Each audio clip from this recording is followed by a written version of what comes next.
Okay, Reuters came out with a story today saying that they have FBI sources who say that the FBI has determined that the two ransom notes, alleged ransom notes, one of which we received along with two Tucson television stations, and a second which one of those TV stations received, were not legitimate.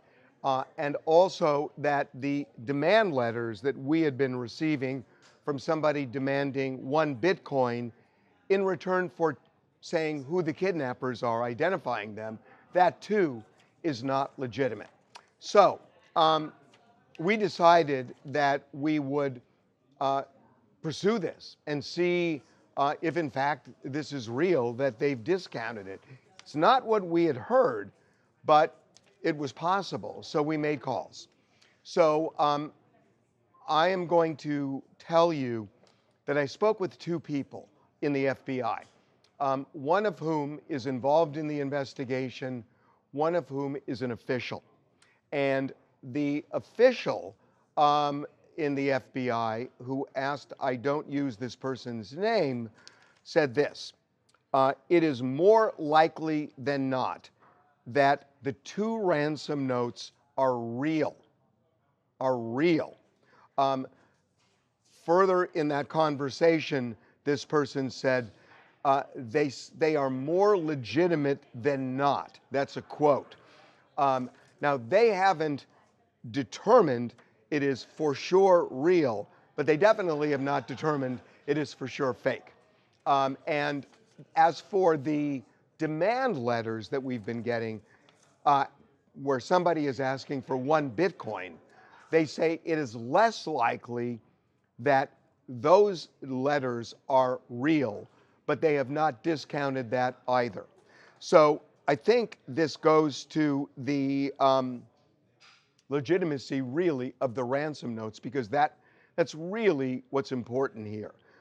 We have told you before that we had as many as 5 FBI agents on phone calls at the same time with our IT team trying to find out who sent these ransom notes or these alleged ransom notes.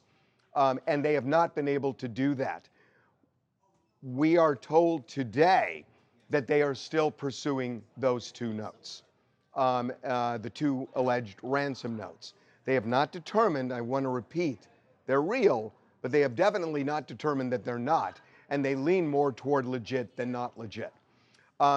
Now, the official I talked to said, look, this is a big organization, and there are multiple agents on this case. And if you talk to all of them, their opinions are going to vary. And so it depends on who you talk to. And that seems real enough that not everybody would agree. But the official position of the FBI is they have not discounted these two ransom notes. So the reason I think this is important is that you look at the first note where they make that demand of $4 million, and then the second, then they say if you don't meet the deadline, it goes to $6 million, and if you don't pay the $6 million by the deadline, we will kill Nancy Guthrie. And then the second note that the Tucson station received, we didn't. They don't ask for any money. They just inform Savannah Guthrie and her family that Nancy had died. And that seems to be why Savannah came out almost the next day and said, look, we will pay you money to know where our mother is. In other words, to bring her body back.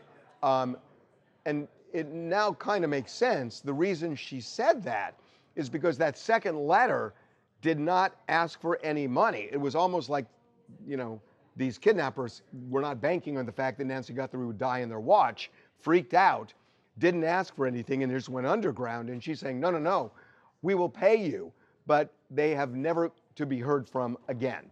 So that's kind of the bottom line to this, which is the official position of the FBI is those ransom notes are more likely than not real, but they still don't know, and they are still looking at those notes. And the demand letters, less so. They would not give me a 70-30 or anything like that, but merely less likely that they're legit than the ransom notes. So that's where we are right now. And where we are right now, frankly, is where we've been the last 4 months, which is the FBI just doesn't know who kidnapped Nancy Guthrie.